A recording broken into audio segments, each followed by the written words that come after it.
ٹھیک ہے، اگر تمہارا یہی فیصلہ ہے تو میں تمہارے ساتھ ہوں۔ ابھی تم جاؤ، میرے کمرے میں آرام کرو۔ ان کے کہنے پر وہ وہاں سے اٹھ کر ان کے کمرے کی جانب بڑھ گئی۔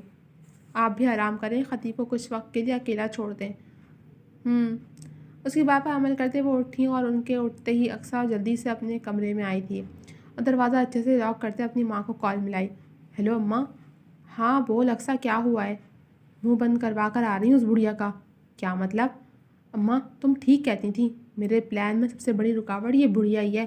نین تارا کو گھر بھیج رہی تھی، میں نے بھی ایسا پتا پھینکا کہ دونوں بالکل چپ ہو گئیں۔ ارے واہ، یہ تو اچھی بات ہے۔ ویسے اماں، میرے یہ سب کرنے سے خطیب شہر والا گھر میرے نام کر دیں گے نا؟ ارے کیوں نہیں کرے گا، اسے اپنے احسان تلے اتنا دبا دے کہ وہ تیری ہر بات مانے۔ کہاں مانتے ہیں اماں، ایک بار میں نے مذاق میں کہا تھا تو انہیں اچھا نہیں لگا تھا۔ دیکھ اقصیٰ، اس شادی سے تیری اس گھر میں مضبوطی ہوگی اور ایک بار اس بڑھیا کو مرنے دے، پھر سب تیرا راج ہوگا۔ اور وہ لڑکی نین تارا، بس بچہ ہوتے ہی اس سے چھٹکارا حاصل کرنا۔ ٹھیک کہا اماں، لیکن یہ خطیب نہ جانے کیوں میرا پلان چوپٹ کرنے پر تلے ہیں۔ مرد تو دوسری شادی پر خوش ہوتے ہیں، مگر یہ… اس نے ہنکارا بھرا تھا۔ بے وقوف آدمی ہے۔ ہو جائے گا ٹھیک، تو پریشان مت ہو، بس آج کے بعد وہ اس لڑکی کو کچھ نہیں کہے گا۔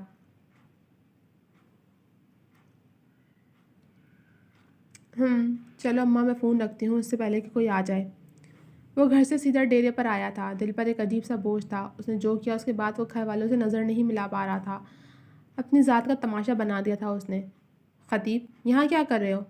وہ شاہ کے اس کے پاس آ کر بیٹھے، انہیں حویلی میں ہوئی ہر بات کی خبر ملی تھی۔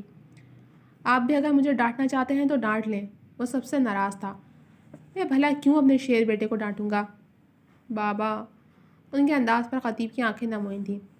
دیکھو میرے بیٹے، میں یہ نہیں کہتا کہ جو کچھ تم نے اس بچی کے ساتھ کیا وہ صحیح تھا، بالکل بھی نہیں، وہ بہت غلط تھا۔ ایک معصوم پر ظلم کرنا کیسے صحیح ہو سکتا ہے؟ بابا، میں جانتا ہوں میرا بیٹا کیسا ہے، لیکن میرے بیٹے اندیشوں کی بنیاد پر ایسے نہیں کیا جاتا۔ وہ معصوم بچی کہاں سے سازشی مزاج کی لگتی ہے تمہیں؟ مجھے تو اس بات پر حیرت ہے۔ میں شرمندہ ہوں بابا۔ اچھی بات ہے، ہونا بھی چاہیے شرمندہ، لیکن اکیلے شرمندہ ہونے کا کیا فائدہ؟ دیکھو خطیب، ہر لڑکی کے اپنی شادی کو لے کر کچھ ارمان ہوتے ہیں، کچھ خواب ہوتے ہیں، لیکن اس بچی نے اپنے خواب، اپنی خواہش اپنے گھر والوں کی خاطر قربان کر دیں۔ تب یہ تمہارا فرض ہے کہ اس سے اتنی محبت و چاہت دو کہ اسے اپنے فیصلے پر پچھتاوا نہ ہو سکے۔ جی بابا، وہ محض یہی کہہ سکا تھا۔ میرے بچے، تم دونوں نے مل کر ایک نئی زندگی کو دنیا میں لانا ہے، اور اس شادی کا مقصد بھی تو یہی تھا نا، تو ایسا کیوں کر رہے ہو؟ حقیقت کو تسلیم کرنا سیکھو، رشتوں میں توازن رکھو، زندگی سہل ہو جائے گی۔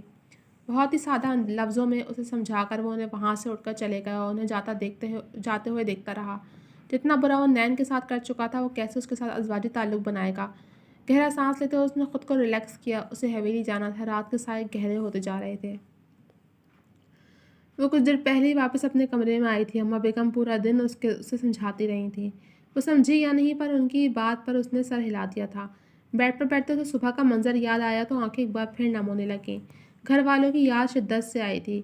وہ انہیں سوچوں میں تھی جب دروازہ کھلا۔ نین تارا نے سر اٹھا کر آنے والے کو دیکھا تو چہرے پر خوف سے مٹایا۔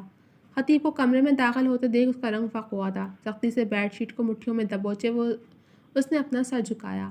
اس کے اس رد عمل پر خطیب بڑی بری طرح شرمندہ ہوا تھا۔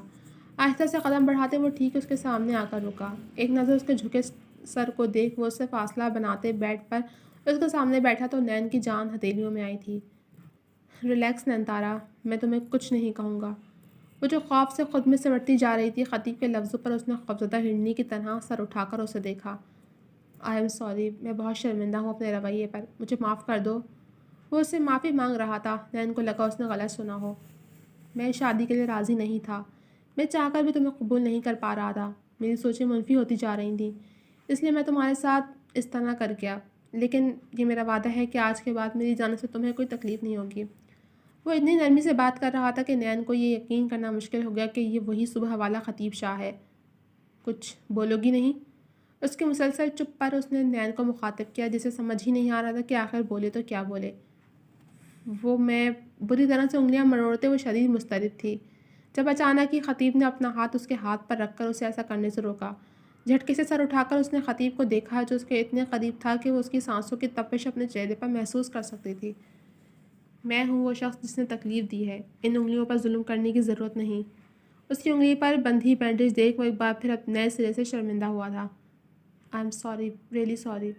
اس کے ہاتھوں کو اپنے ہاتھ کی گرفت میں لیے وہ اس کے سامنے سر جھکائے بیٹھا تھا۔ نین تارا کو سمجھ نہیں آ رہا تھا کہ اس انسان کے کون سے روپ پر یقین کرے، اس روپ پر جو اس نے کل سے اس کے ساتھ کیا تھا یا ابھی والے۔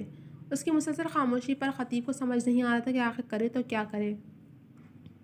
مجھے معاف نہیں کرنا، مت کرو، ٹیک یور ٹائم۔ آپ مجھ پر دوبارہ غصہ تو نہیں ہوں گے نا؟ اس نے آس بھری نظروں سے بالآخر کب سے دل میں آیا سوال پوچھ ہی لیا۔ نہیں، کبھی نہیں۔ میں مانتا ہوں میں نے جو کیا وہ غلط تھا۔ میں شاید زندگی میں پہلی بار اتنا غصے میں آیا۔ یہ غلطی تھی جو اب دوبارہ نہیں ہوگی۔ وہ اسے یقین دلا رہا تھا اور نین اس کے پاس یقین کرنے کے علاوہ کوئی راستہ تھا بھی نہیں۔ خطیب کے کہنے پر اس نے سر ہاں میں ہلا دیا تھا۔ کیا تم نے مجھے معاف کر دیا؟ وہ ایک امید سے اس سے پوچھ رہا تھا جس پر وہ ہولے سے اپنا سر اس بات میں ہلا گئی۔ تھینک یو، اب اٹھ کر فریش ہو جاؤ، پھر نیچے چلتے ہیں، سب نیچے ڈنر پر ہمارا ویٹ کر رہے ہوں گے۔ جی۔ اسے کہنے پہ وہ جلدی سے واش روم کی جانب پڑی تھی۔ اس کے جاتی خطیب نے گہرا سانس ہوا کے سپرد کیا تھا۔ شادی کی تھی تو اسے نبھانا بھی تھا کیونکہ خطیب شاہ کم از کم اپنی ذمہ داریوں سے نظر چرانے والا تو ہرگز نہیں تھا۔ جی، تو اب تک کے لیے صرف اتنا ہی۔ کیسے لگے آپ کو یہ ایپیسوڈ؟ کمنٹ سیکشن میں اپنی رائے کا اظہار ضرور کیجیے گا۔ جلد ملوں گی آپ سے اگلے ایپیسوڈ کے ساتھ، تب تک کے لیے اجازت دیجیے۔ اللہ حافظ۔